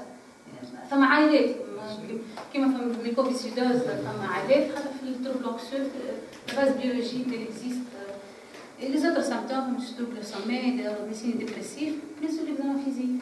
Il faut examiner la patiente, la rassurer, éventuellement demander des examens complémentaires si on a un doute.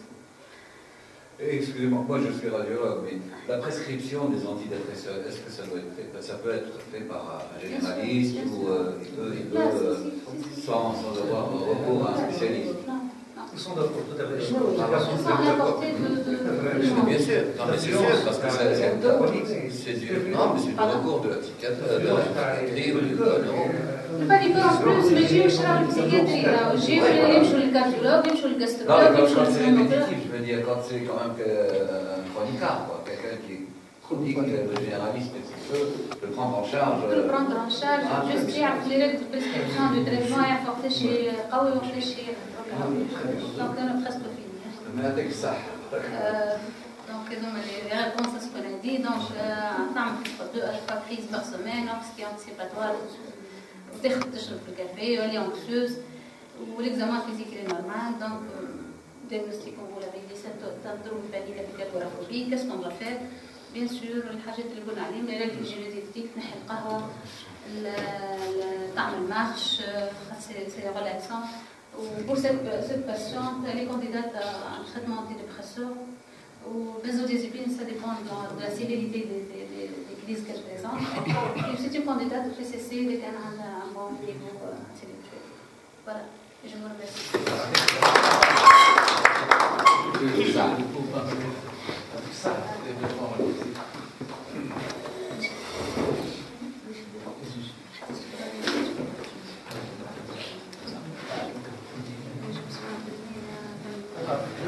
La respiration abdominale dans le syndrome d'hyperventilation, c'est vraiment très décevant. Une fois, si vous voulez, on va en parler. Pour la crise, la respiration abdominale,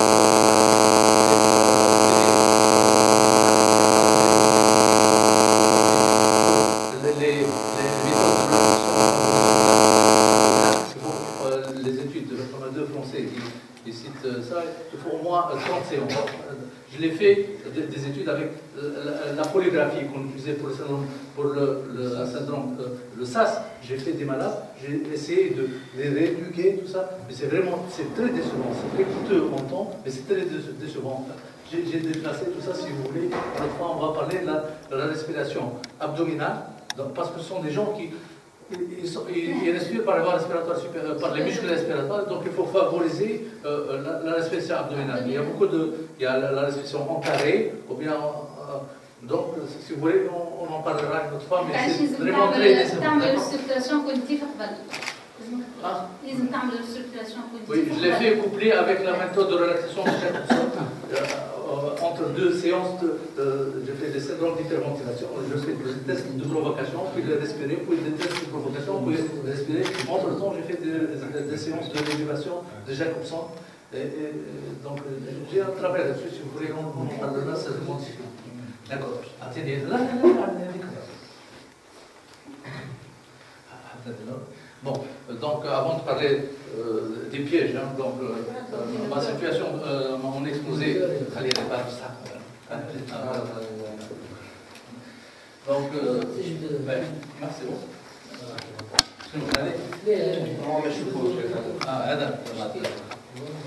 Allez. Allez, bon, donc juste quelques cas pour les médecins de premier cours. Donc c'est un malade de Hama. Je l'ai envoyé, je ne sais pas si c'est connu. Donc, c'est un malade de 56 ans, donc il tousse depuis 1 an. Une radio a été considérée normale. Est-ce qu'elle est normale, cette radio? Je le lâche ou bien je demande un scanner? Parce qu'il a une anomalie au niveau du lobe moyen. D'accord? Ça, c'est pas la part du coup. Droit, lobe moyen. Droit. Lobe moyen. Donc, ce malade, il a une tumeur. Donc, du lobe moyen, c'est le signe de la silhouette. Hein, donc, il a une tumeur d'injection. Le tumeur du lobe, au niveau du lobe moyen. D'accord? La joie de l'axe. Voilà. C'est la silhouette. Ça, voilà, ça, il a le droit. Oui, c'est ça. Ça efface le bord de cathète. C'est antérieur. C'est une association.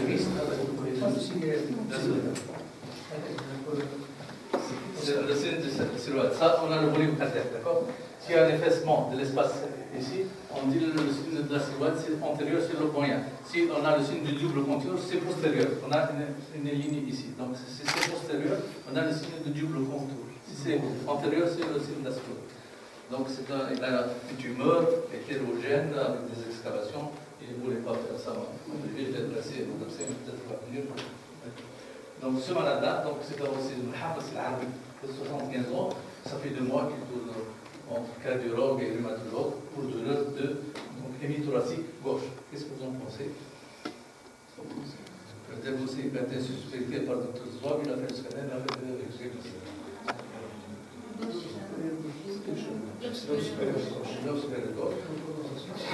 Il y a un cartilage chondrocostal d'un vieillard, c'est tout à fait normal. Ça, c'est un cartilage chondrocostal. Donc, ça a trompé beaucoup de ça, mais c'est la suivante. C'est vrai. Donc, ça, c'est pas le cartilage chondrocostal. D'accord? Il a une tumeur du lobe supérieur gauche. Donc, vous aussi ce scanner, sinon, évidemment, la suivante. C'est la vraie vie, hein, d'accord? Fatma, 3 ans, elle a dyspnée récipiente, elle lui a donné une chambre d'inhalation, elle ne s'est pas améliorée. On n'explique pas aux gens, ni le pharmacien, c'est le pharmacien qui a expliqué comment on utilise une chambre d'inhalation. Est-ce que votre réaction? Et puis il pousse. Vous voyez, donc, le bouchon, il est là.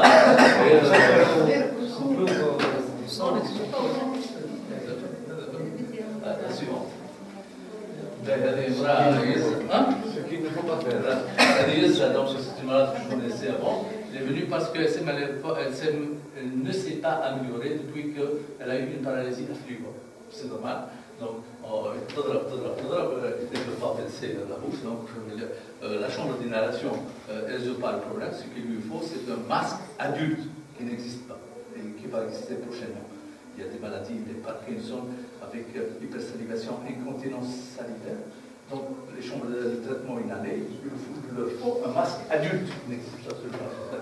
Donc, parfois, on a des malades qui ne s'améliorent pas. Voilà, c'est ça notre cours, après l'introduction. Le syndrome d'hyperventilation, le cœur piégé. Le cœur piégé. La suivante. Donc, le syndrome d'hyperventilation en pneumonie, c'est une situation fréquente et intriquée. Ce sont des signes un type de souffle, d'évaillement, une sensation de manque d'air, un blocage respiratoire, une boule au niveau de la gorge, association souvent. Donc, c'est psychologique, mais c'est associé avec un raclage, une toux irritative, des dyskinésies vocales et non solution nasale.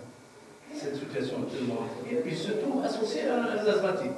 Il y a 50% des asthmatiques qui ont des crises des syndromes d'hyperventilation. À l'inspiration, à un manque d'air, de la dyspnée expiratoire. Parfois, il fait une crise d'asthme, il est dyspné ici, une situation très fréquente. Il a de l'asthme. Il a une crise d'asthme, il est dyspné qu'il siffle. Il va chez le médecin, il donne des traitements ventilatoires, il panique, il nage. C'est un syndrome post-traumatique, réaction au pulvo, par exemple. C'est très fréquent, ils sont d'accord. La bronchite chronique, les interstitiels, si vous avez des fibroses, parfois ils ne sont pas très essoufflés, ils ont des syndromes d'hyperventilation associés. Voilà. Donc, l'hyperventilation, l'angoisse, ce sont des gens très, très demandeurs de soins. Ils nous envahissent, ils nous mangent. Ils demandent du soin et ils sont très demandeurs, ils sont très fatigants dans notre cabinet. Le tout, en point de vue pneumologique, on peut gérer la situation, mais à mon avis, le propos de mon propos, c'est de ne pas être piégé par une affection organique, notamment cardiaque. Nous sommes très bien placés pour tuyauter ces malades sur une pathologie cardiologique et vous allez voir que c'est les neurologues qui sont bien placés. D'accord. Voilà. Mais l'auto-questionnaire de Nijmegen, donc le diagnostic de le syndrome d'hyperventilation, c'est avoir ces symptômes et selon ces symptômes, on donne un chiffre 0, 1, 2, 3 ou 4, selon que ce soit jamais, rarement, parfois ou souvent. Et on fait la somme. Si on a un chiffre supérieur à 23 sur 64, on a un syndrome, un diagnostic de quasi-certitude pour les non-asthmatiques. C'est un questionnaire qui était validé pour les non-asthmatiques. L'hypogène, c'est un virage pour l'Autriche. L'Autriche, ce n'est pas le sud tunisien. Donc, il y a des nuances. D'accord. Vous pouvez, les signaux rouges sont des signes respiratoires. En point de vue pratique médicale, c'est très fréquent que ce soit psychogène pour le mouvement péribucaux, pour le mouvement des extrémités, donc, et les autres types. Donc, ce qui est en rouge sont les symptômes respiratoires. Et ça, c'est pas la même chose chez nous. La suivante, c'est nous, c'est autre chose. C'est الحرق الفم حوض فوق عافيه لهلك زونيه غمض سحق تفوق سي سا سي لو مود respiratoire supérieur. لما واحد هذا من المرض يعمل هيك باش الغصه يخلي الحب اللي زرع في ضميري غصه ما خاطر عليه مو قصه نفس ما يطلع نحب نخرج المرة رجع شديد في القراد شو البيضة يديك عليها نفس كحة تفرد عليها كلحة برازيل هذا كلحة غرب الصدر كمتي ضغط صدري روحي تلاقي حبك صح عشق صدري طب صدري لازق في الأعضاء هذا كل مرات جلي نوتي صدري ما عادش فيه عفليكة طويلة تضرب النطبيط تقول زي دخان غنوش زي دخان واحد شوكة صدري ما عادش فيه ضغط فوق صدري قص الفسق تعال محمد بس يا حبيبي مع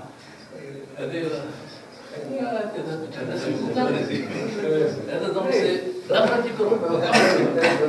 Mais le tout, c'est de ne pas passer devant une infection organique, notamment cadavre. On prend du pneumologique, on peut gérer les situations, on peut du cadavre. Elle dit, madame, c'est grand, on va consulter pour différents symptômes. C'est parce qu'on a un texte de manuel de médecine, nombreuses manifestations psychogènes, palpitations, pulsations, ressenti dans l'empathie, douleur, crise de panique, sensation d'intensité de mort subite. Mais l'examen, souffle systolique, c'était maximum à l'apex, qu'elle a dit dans l'axillaire, j'ai l'impression d'avoir un pic. Je l'ai adressé avec suspicion de prolapsus mitral à madame. Et comment tu as fait le diagnostic? C'est un prolapsus de la valve mitrale. Devant le syndrome de ventilation, la cause la plus fréquente organique, c'est le prolapsus de la valve mitrale et sous les signes extrapyramidaux, notamment chez les particules ou chez les gens sous-neuroleptiques. Le prolapsus de la valve mitrale, soit la suffisance, maladie de Maslow's, c'est donc la définition, c'est une maladie fréquente, c'est complètement de la population. Bon, dans la majorité des cas, aucun traitement. Parfois, la complication, ça existe. C'est l'insuffisance rénale, l'insuffisance cardiaque, l'arythmie. Donc, il faut faire le diagnostic et faire un suivi. Souvent, il ne faut pas des traitements. Quand des gens anxieux, le prolapsus de la valve mitrale souffle le systolique à l'apex qui est dit en axillaire. Il faut faire attention chez le jeune. Ce malade, il n'a pas eu la même chose. Je l'ai vu en 2009 pour palpitation. Infection à répétition sur un fumeur, une oppression, il est fumeur. On lui a parlé d'une cardiopathie au jeune âge. Nous les connaissons. J'ai ausculté donc saturation dans la rythme cardiaque. Il avait au même un axe droit. J'ai l'examiné. Il avait rien, la radio normale. J'ai fait les gaz du son. Il a une hyperventilation, PO2 89, PCO2 28, PR58. J'ai conclu un syndrome d'hyperventilation. Je l'ai lâché. Je lui ai donné du Malaxet. Je l'ai lâché. La suivante, malheureusement, il est venu 3 ans après, à l'occasion d'une pneumonie basale. Il avait des signes d'hypertension artérielle, donc il avait une valvulopathie mitrale que je ne l'ai pas diagnostiquée. C'est scientifique, vu l'âge ici. Il faut penser à la densité. C'est un sujet qui, bon, chez le sujet jeune, ça pose un problème. Les troubles paniques, c'est chez un sujet jeune. Mais dès que ça dépasse 30-35 ans, ils ont l'excité pour les temps. احنا قلنا موبايل ادوبتاج تقولي لي كان ولا كل بعد الثوره الناس كلها معناتها Adulte, âgé, هذا syndrome d'hyperventilation, avant on l'appelait le syndrome de Da Silva. Da Silva, c'est un soldat dans la guerre de sécession. C'était la guerre. On a pris à partir du 14 janvier, on est envahi, nos cabinets sont envahis.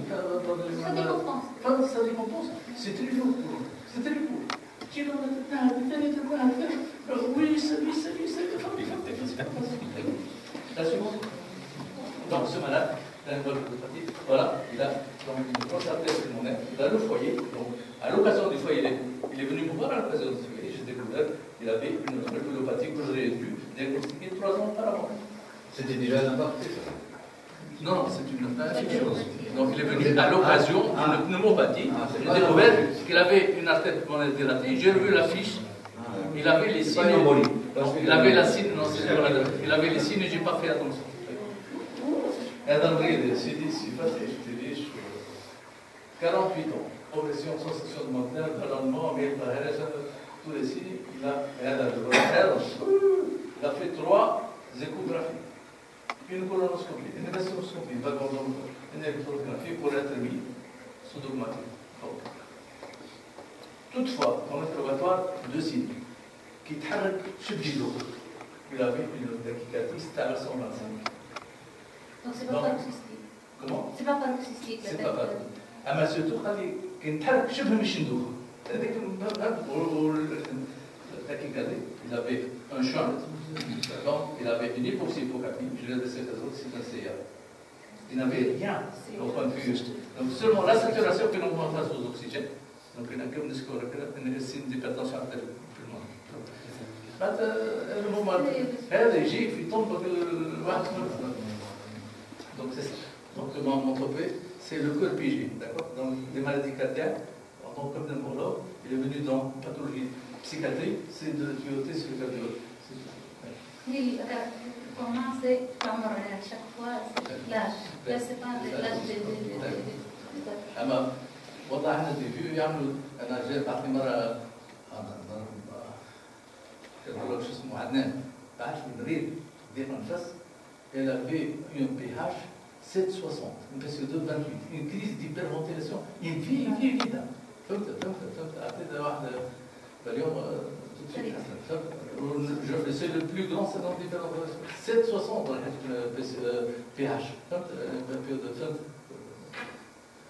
donc c'est un peu différent.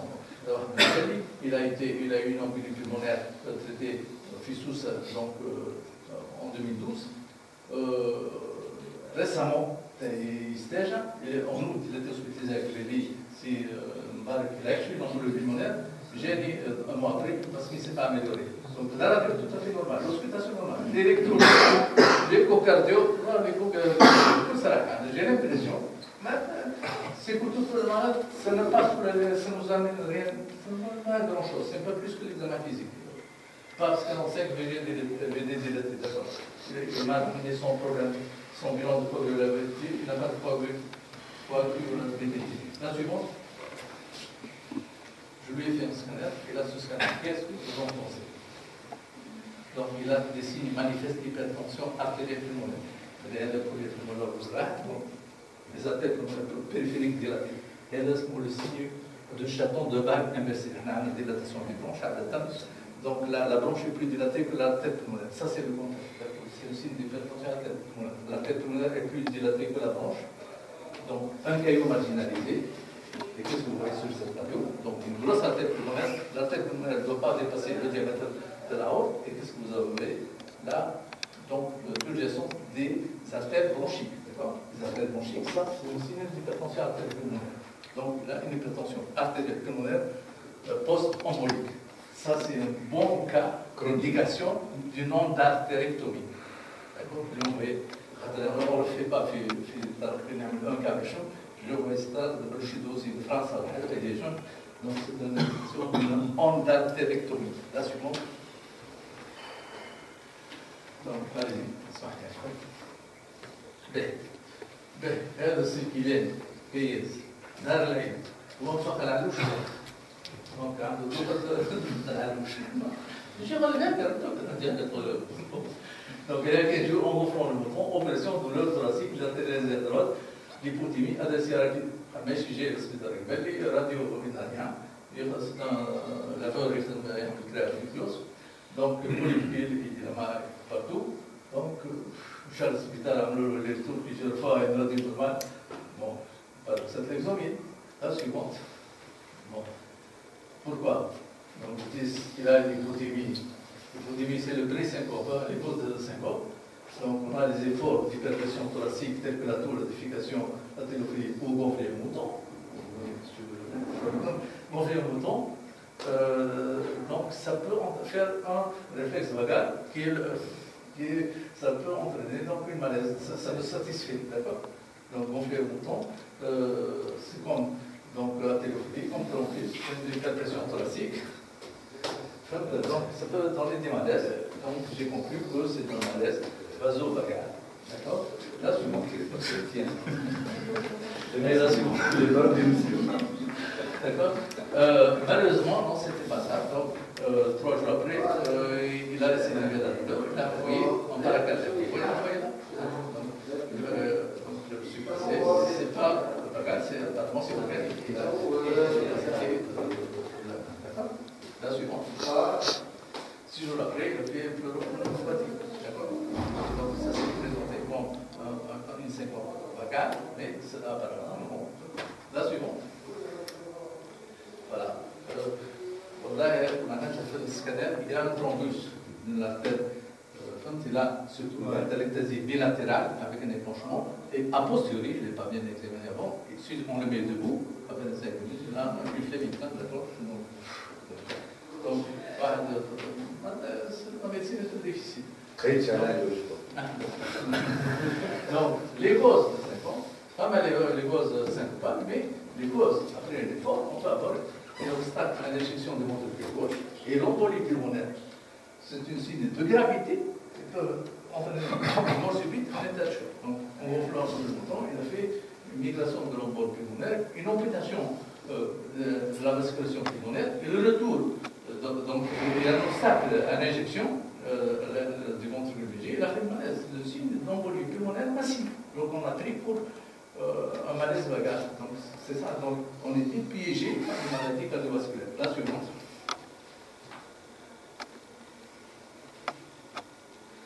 Là, c'est Abdallah. M'a consulté pour douleur thoracique depuis 1994. 3 semaines, douleur de nerf côte antérieure, continue, majoration du nez, malaise, oppression, contracture des extrémités, extension des critères de nitrogène, de réclamer une admission en résonance et l'antécédent. Qu'est-ce que vous en pensez de cette radio?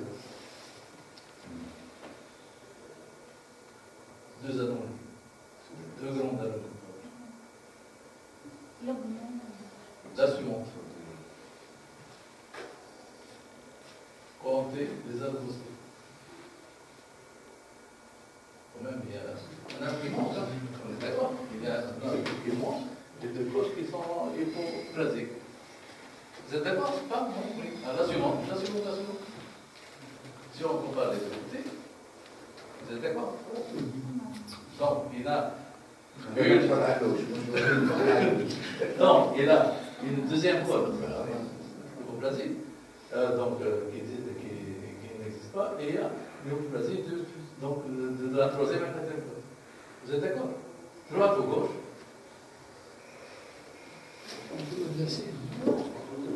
D'accord? Donc là, c'est plus un versus. Dextrocardie 2. D'accord? Attention. Il y a des classifications. Ah, il y a des classifications. Pardon? Il y a des classifications. Celle que tu as agrandie. Celle que tu as agrandie, il y a des micro-classifications. Il y a des micro-classifications. Une micro-classification de côté du code. Il y a des classifications. C'est bon, des codes exoplasiques. لا يسمونهم الطريقة ارجع l'agrandissement avec chaque classification c'est des codes. C'est des classifications, enfin c'est un nom parital. Enfin, non. Bon, parce qu'il y a une faute qui manque. Oui, il y a une code qui manque, mais regarde, il y a des classifications, celui-là, il aurait fallu faire peut-être un peu plus de... C'est des curiosités. Ah ouais, voilà. Donc, Anna, dextrocardie, plus hypoplasie de deux côtes, et plus inaplasie d'une côte. Donc, alors, la côte, il a des lettres spécifiques, hein, d'accord? C'est la prochaine, normalement, qui te... Donc, ce n'est pas un dextrocardie, c'est un situs aversus. Situs aversus. La différence entre dextrocardie et association, ça c'est pas, donc, c'est pas un problème, hein, je me souviens. Ouais, on se... Mais je comprends. Donc, on se trouve devant la malformation des corps, plus la dextrocation. Et les plaintes du malade, d'accord? Bon, la suivante. Dextrocardie dedans. Les malformations costales souvent localisées au cas de plusieurs types et ils sont souvent sans signification pathologique et ne constituent qu'une source d'erreur d'interprétation anatologique. En pédiatrie, les malformations costales peuvent faire partie du tableau polymalformatif associant des agénésies costales, vertèbres. Donc, les maladies costales, c'est surtout de la pédiatrie. La suivante. Alors, pour comprendre cela, de quoi c'est là, différents syndromes qui associent donc, des malformations multiples associées à ça. Ce n'est pas notre cas. Donc, quand on a une malformation costale, souvent c'est des gens qui n'ont pas de pectoraux, qui n'ont pas de vagin, qui n'ont pas, par exemple, des malformations aérogénitales. Donc, ce sont des maladies pédiatriques. D'accord? À la suivante, j'ai voulu chercher l'association dextérocardie et malformation costale sur le slide, pharmacie 4 observations. Il n'y a pas, donc, on a des associations d'extrocardie plus atrésie, donc dysplasie des côtes, mais il n'y a pas d'association de cardiopathie qui explique les plaintes de ce patient, sauf ce malade qui a une CIA, mais ce n'est pas le tableau de CIA. Donc, les 4 cas que j'ai trouvés sur une slide, association dysplasie costale plus d'extrocardie. La suivante. Donc, puisque il n'y a pas de relation, donc j'ai voulu raisonner comme un autre malade. Donc, les malformations costales et dextrocardie n'ont pas de signification. Qu'est-ce que vous pensez de cet électro? Donc, j'ai fait un électro pour tous les malades.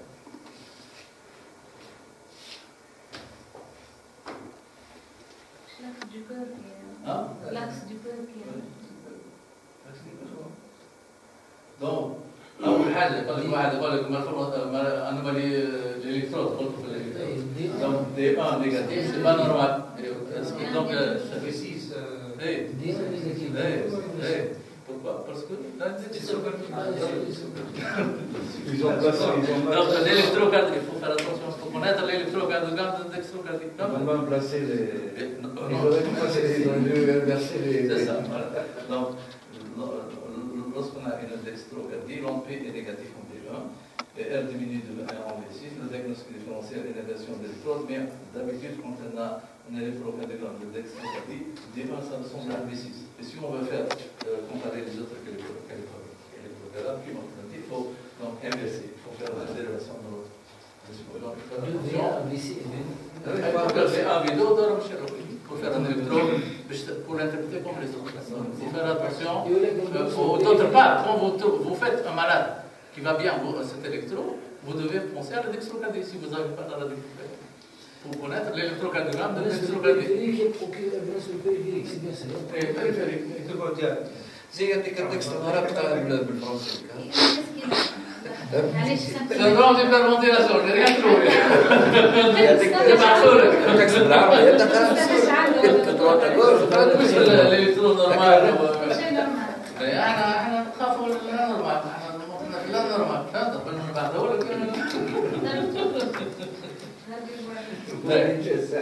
Ce malade, donc 70 ans, m'a consulté pour oppression, douleur thoracique, dysphonie,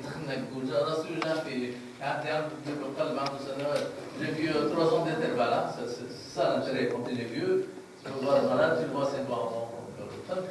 Et malgré ce traitement, ce malade reste plaintif. Cette radio contient 5 anomalies, 4 sûres et 1 douteuse. Qu'est-ce que vous en pensez des anomalies de cette radio?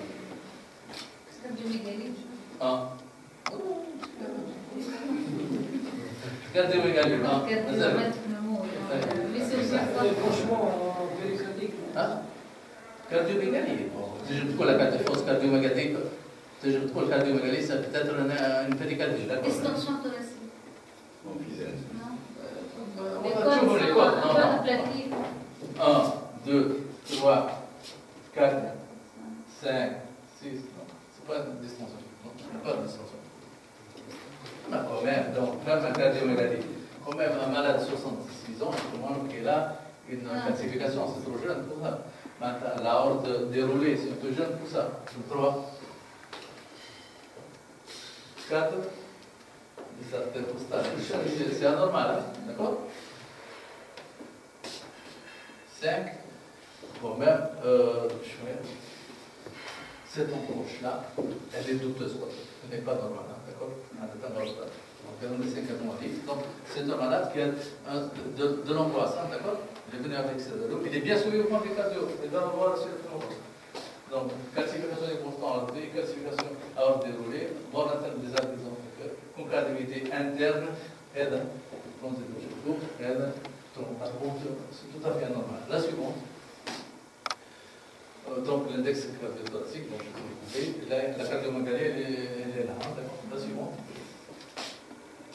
Donc, le bouton, c'est quand même une image entourant en chiffre avec double genou aortique et dentation supérieure, de saillie supérieure. Donc, c'est vraiment un 3. Ça, c'est tout à fait anormal. Donc, image en 3 en chiffre et denté. Vous avez une idée là? Hein? Artère stale dilatée. Sténose de la haute. Dilatation.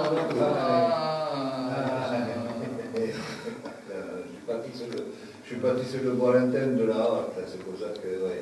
C'est la coordination de l'arbre de l'adulte. Avec un HPG, donc, examen physique, tension systolique élevée, systolique élevée. D'accord? C'est pas un double bouton. Non, c'est pas le coin. On voyait cardiologue, c'est une coordination articule de l'adulte. La suivante. Donc, la coordination articule de l'adulte, ce sont des céphalées cliniques, ce sont des signes psychotiques, céphalée, synthèse cardiaque, hypertension membre supérieur. Le pouls présent dans un quart des cas diminue un après pour le pouls conservé. Je vais vérifier. Non, mais ça ne tue pas. Pouls présent dans un quart des cas diminue dans 3 quarts des cas. Différence du pouls. Ce qu'il faut, si vous voulez faire des il faut mesurer la tension au membre supérieur et inférieur. Je n'avais pas le matériel. La horte sous-structurelle et siège d'une altération précoce et des altérants des scléroses et des calcifications, ce qui est le cas. L'atteinte de l'os aortique est atteinte dans 10 à 20%. Donc il faut aussi exclure d'autres théories. Il a bien souffle, hein, chercheur sur l'oreille. Il faut.